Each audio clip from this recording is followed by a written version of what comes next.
J'ai été dépassé par l'émotion, je ne sais pas ce qui s'est passé exactement. Ce sont les premiers mots de Jean-Claude Hansen Gumukiza en fin de matinée quand le président lui demande sa position sur les faits qui lui sont reprochés.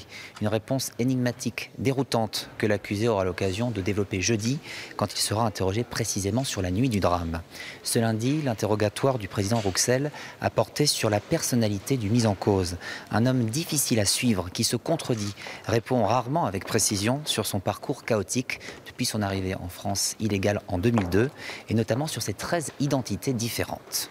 Il a pu effectivement donner des mensonges. Il a expliqué lors de l'audience ce matin, il a dit qu'il essayait clairement d'échapper à une expulsion dans son pays parce qu'il avait des craintes importantes de retourner au Rwanda et que dans ce cadre-là, il a pu donner différentes identités pour essayer d'avoir des papiers français ou un titre de séjour du moins en utilisant une nouvelle identité à chaque fois. Il l'a expliqué.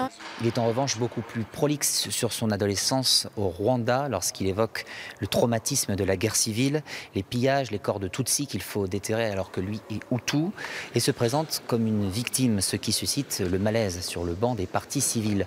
Autre malaise, lorsque le président détaille son casier judiciaire depuis son arrivée en France, 14 condamnations dont une pour viol en 2011. Je ne le vois pas si grand que cela, mon casier judiciaire, affirme-t-il. De leur côté, les avocats des parties civiles sont atterrés par les réponses de l'accusé. Maître Lemigre, qui défend la famille d'Élise, résume « Le manipulateur, c'est plutôt vous. Vous avez en tout cas le sens de l'esquive ».